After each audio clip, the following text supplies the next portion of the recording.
We're done with that. I don't want to know what that. We're done with that. You guys ready for the next comedian coming to the stage tonight? Alright, you get a little bit more. I need a little more. You guys ready for the next comedian coming to the stage tonight? Alright, this guy's coming from San Diego. Let's get it from Melvin McKinney, everyone.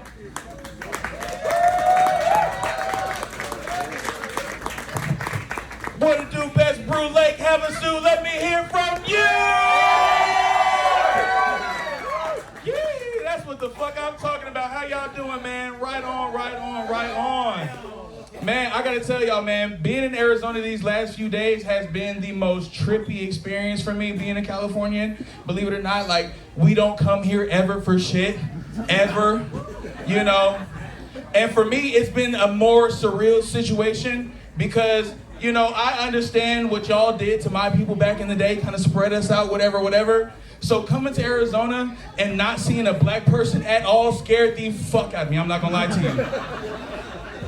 You know, like, y'all are cool, I appreciate y'all for being cool, but it's different for me, you know what I'm saying? I'm so accustomed to being around black people, or at least kind of seeing us in the background here and there, you know what I'm saying? Like, we have a communication thing where it's like, we see one another and it's just like, you know? And like, y'all don't know, but like, for us, it's like, I got you, you got me.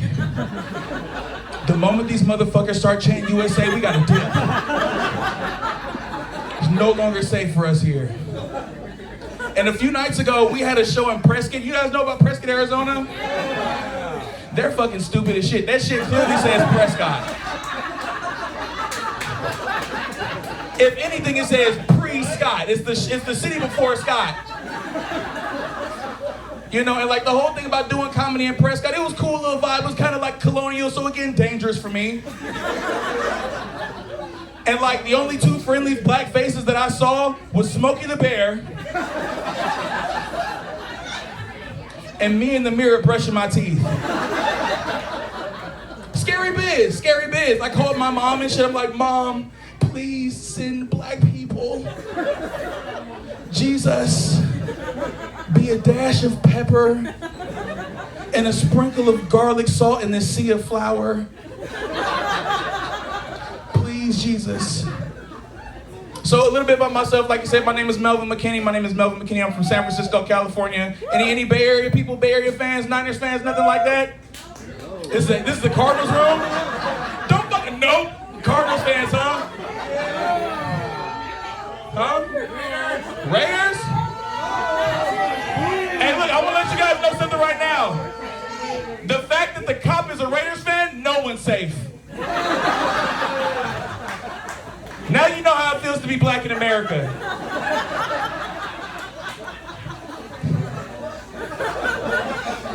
Y'all are terrible.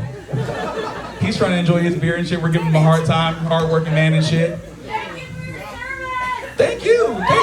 Man, look, it was like, having been in the military, I'm a veteran, like you said, I'm a veteran out of the military, I've been out of the military for years. Right the fuck on, that's what I love to hear, you know what I'm saying? I was in the branch of the military that everybody thinks is gay. You know what I'm saying? She knew. Oh, the Navy? Yes. Right on, that's what the fuck I'm talking about. They don't know, we're not gay, we're whores. Big difference. I spent my entire 20s being a slut. It was fantastic. But something about me being in the Navy, I had to learn how to take criticism. You know what I mean? You have to learn how to take criticism from the top down and like from the bottom up. So if you're in the middle, you getting it on both sides. You know what I'm saying? A little DP action for criticism. And because I had to do that for 5 years, I thought of myself as somebody who takes criticism well, right? Not even remotely. Not even an iota of criticism do I take well. I had somebody when I was in the military try to tell me that I was fat while also being fat.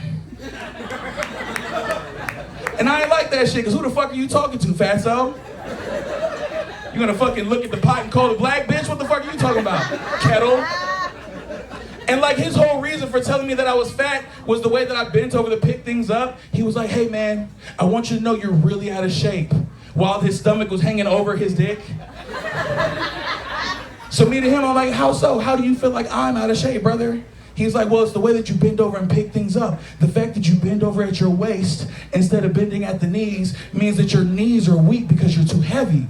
And I I had to kind of listen to it, but then like, no, fuck that, because what the fuck do you know? You know what I'm saying? And I consider myself someone who's pretty comfortable in his sexuality, but there's no fucking way you can look tough bending over at the knee to pick anything up. You know what I mean? Like, unless you take like a football pose, but even then, that's kind of whorish as well, still. And I'm trying to be better than that.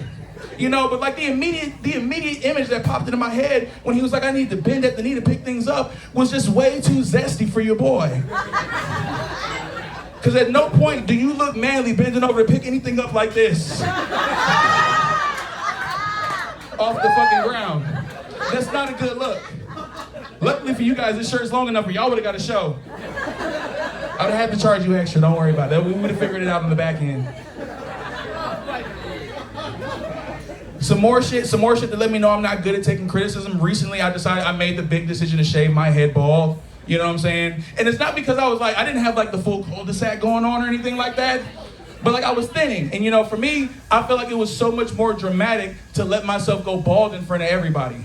You know? So in an effort to keep myself from you know, receiving more of that criticism that I hate, I shaved it off, right? Big decision for me, very vain of me to do it. But like the big thing that pushed me to go ahead and shave my head off, my lady friend back home, she came to me and was like, hey, we need to have a serious conversation, right? And I respect my lady friend, I respect her opinion, we have an emotional connection, we speak to one another, she can criticize me, I can criticize her, we help each other, that's how we help each other build and grow. So when she came to me and was like, hey, we need to have a serious discussion, I was like, oh my God, okay, what's up? Well, we need to talk about a problem. A problem, bitch. Bitch, we got problems, that's crazy, right? So I say, okay, what's up? What's the problem? What do we need to talk about? Let's go ahead and air it out. Let's clear the table. Let's talk about it. She was like, so I know that you're going bald. What the? First of all, bitch, how is that a us problem? When did my male pattern baldness affect you at all? You feel what I'm saying? Furthermore, you got lucky because like me going bald, I still got the beard. You feel me? The only thing that happened was the hair transplanted from my face to my chin. You know, and it works out. The beard, I feel like, is a good look. Do you agree? Beard's a good look. You know, right on. I fucks with that. You know, this is obviously like the mark of a coochie eater. You know what I'm saying? Like if anybody's in Coochie Eaters Anonymous, this is how we identify one another in public. He knows. I'm a little further on the other end of the spectrum. I eat ass too, so y'all know if you.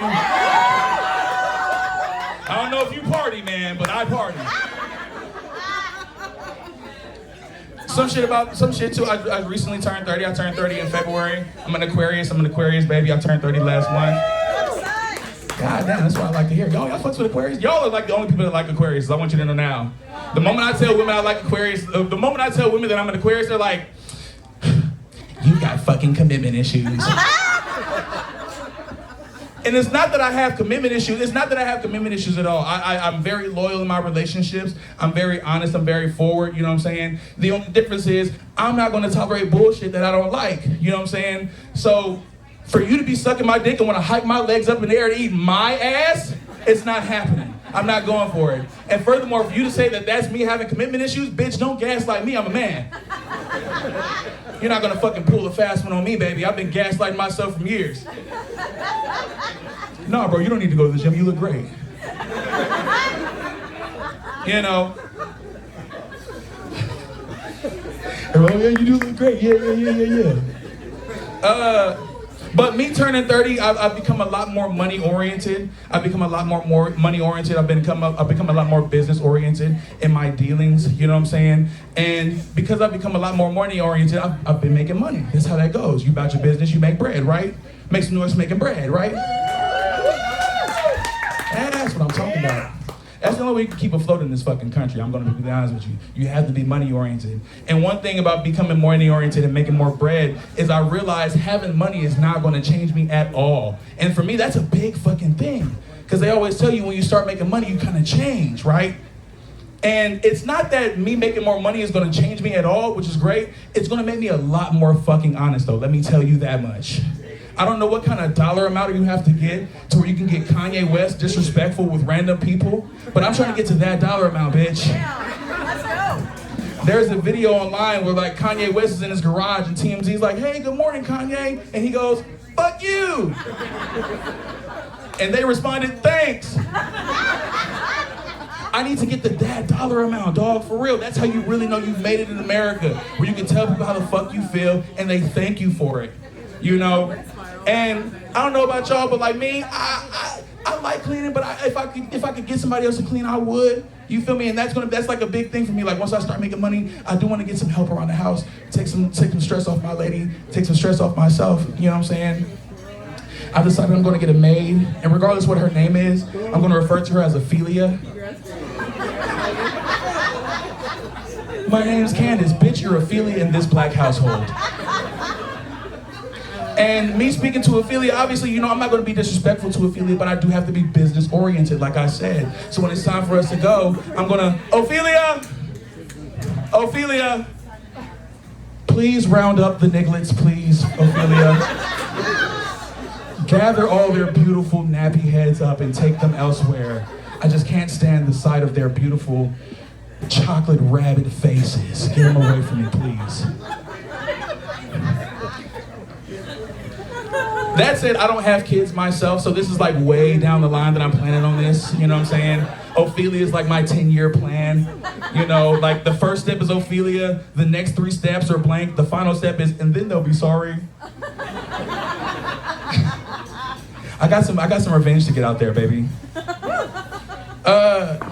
Some more shit about myself. I'm divorced. Thank God for that. No, for real, because I'm not gonna lie to you. If I'd have stayed married to that bitch, I'd be doing these jokes behind bars, you know what I'm saying? It'd been a whole different show. It'd be a lot more jangling up here. You know, and it's not that my ex-wife was like a bad person. She was just a total fucking cunt. And that's not her fault, I don't think. You know? But recently I had a friend come to me with the concept that, hey, you know, at a point, once you graduate from high school, they just release all the special ed people out there into the world, right? And when she said that and started describing what these special ed people were acting like, I was like, oh, bitch. Was my fucking ex-wife autistic? Probably. No, it's not like probably was, because at a point she hyper fixated on like these things in the past, et cetera, and her whole thing, our last big argument was, well, you know, didn't this happen to you when you were a kid? And didn't this happen when you were a kid? Things that I confided in her about, you know, being vulnerable with this woman like you're supposed to, right? Well, didn't this happen to you? I was like, well, yeah, of course that happened. Like, what the fuck that got to do 20 years later, right? Well, aren't you still mad about it? I was like, bitch, no. What the fuck is me at 27 gonna do being mad about me being touched at 7? That was 20 years ago. You feel me? Like, hopefully they got that motherfucker. Prayerfully they got that bitch. You know what I'm saying? Before you could do it again. But if not, you know, whatever. You know, there's gonna be another person out there doing comedy. So, like, you guys benefit from it. You know? Some more shit, like I said, I don't have kids, but I love being a positive male role model in like my nieces and nephews' life. Cause like, even though I don't have kids, my siblings did. So they're having the unprotected sex, keeping the population going, you know? So that I can go outside and like break my fucking ankle trying to skateboard and be cool. But like, one of the things about like being influential in kids' lives is that you have to deal with kid shit. And like the biggest thing about dealing with kid shit is having to deal with kids' mouths, right? And like all you parents in here know, kids are fucking reckless and uncouth by the mouth. That shit is unsavory as fuck. This past year, I got really into Halloween, right? I bought myself the Green Lantern costume because what other black superhero can I be, right? I'm not sexy enough to be the Falcon, you know what I'm saying? Plus like the bald thing and the Falcon, it don't work. But the Falcon's not bald, and that's really the big thing. So this year I decided to be my hero as a child, the Green Lantern, John Stewart, right? I grew up loving the Green Lantern, so I called my goddaughter stoked because I bought this costume off Amazon. It had like the fake pecs and the sexy fake abs and like the extra on my biceps, you know what I'm saying? So I was looking like a stud, bitch, you feel me? I was looking real sexy. And I called my goddaughter, I'm like, hey, baby, you see Uncle Mel? Uncle Mel's a superhero. I'm giving her my best Hulkster and shit. Do y'all know this little bitch had the nerve to deep sigh at me and go, Uncle Mel, look. And like, she's 7 years old. Uncle Mel looks me.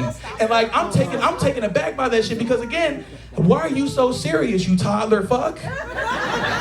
What is it that you need to express to me that had you taken such a deep sigh? So I kind of beamed down. I was like, what's going on, baby? What's wrong? Talk to Uncle Mel. What's going on? She goes, Uncle Mel, I know you don't have abs. What the fuck do you know, bitch? You don't fucking know me. Furthermore, if we're gonna talk reciprocity, what happened to all those years that I was eating fake cakes and you were breaking my pockets playing fucking pretend? You mean to tell me you forgot in 3 years? I didn't fucking forget. And furthermore, what the fuck do you know about saving the fucking world? You expect me to be a good person, to be good to your mom, good to your TT, and still make it to the fucking gym while I'm saving the world? Get the fuck off your high horse. I can barely make it to the gym now and I'm fucking unemployed, bitch. What the fuck? 7-year-old cunt. Hey, but look, man, that's my time. My name is Melvin McKinney. Make some noise for y'all.